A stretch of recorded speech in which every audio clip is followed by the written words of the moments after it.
It's Friday, the 3rd of April 2026. Welcome to the Fast 5 Business News by Fear and Greed, where we give you the top 5 business stories you need to know in just 5 minutes. I'm Michael Thompson, and good morning, Sean Aylmer.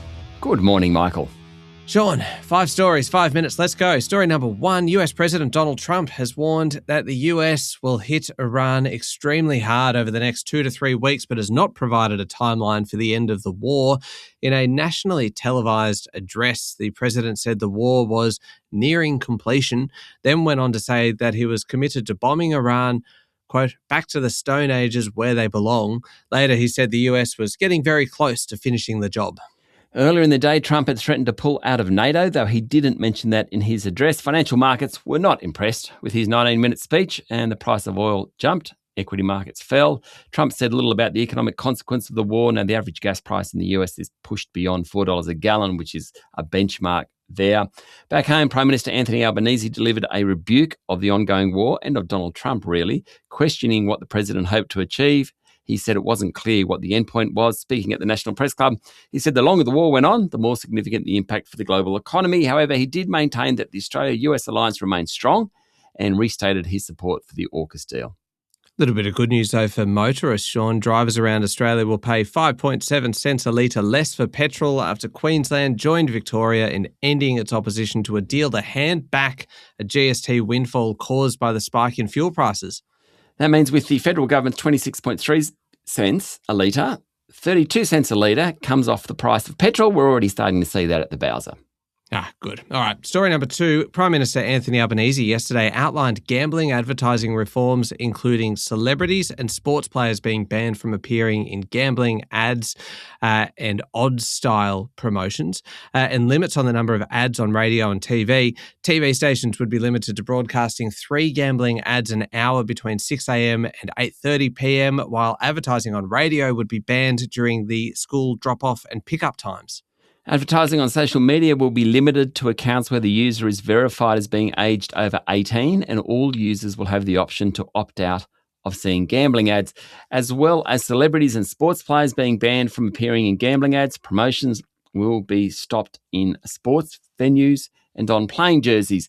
The late Labor MP Peter Murphy led a parliamentary inquiry into gambling advertising. The new rules implement some of her 33 recommendations. It stops short of a complete advertising ban as had been recommended by Ms. Murphy.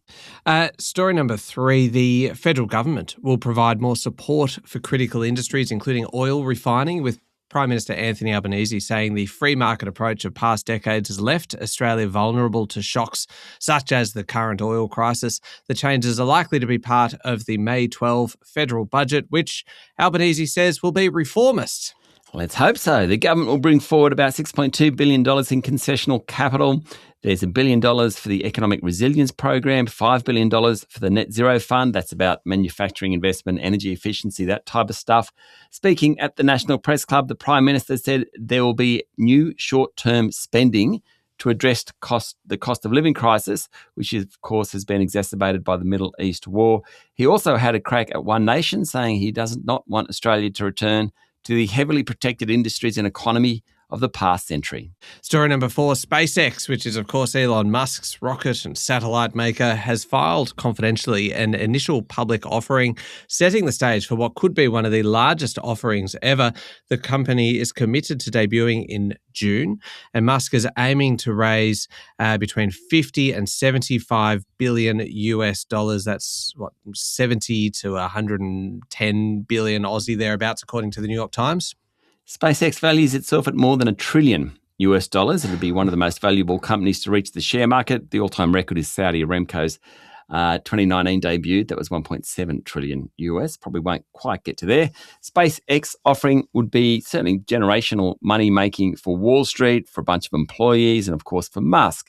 He's already one of the world's richest men. If this gets off, he's going to get close to becoming a trillionaire. Pretty phenomenal. SpaceX, which Musk founded in 2002 with the goal of sending people to Mars, has grown into one of the world's leading space companies from its beginning.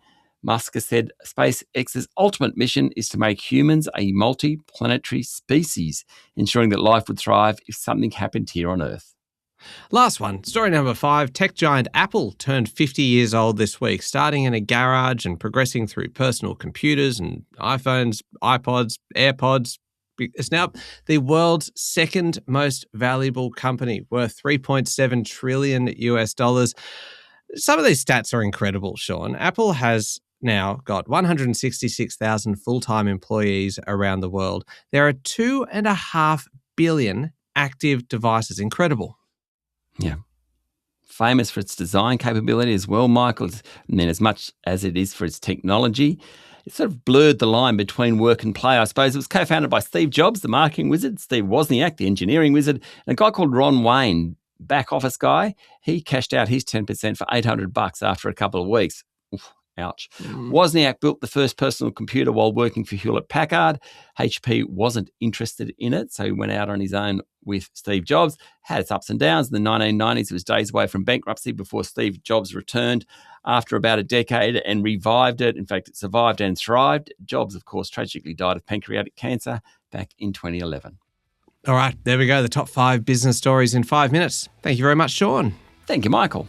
It's Friday, the 3rd of April, 2026. Good Friday. Remember to hit follow on the podcast. And if 5 minutes isn't enough, you can find our longer daily show called Fear and Greed wherever you listen to podcasts.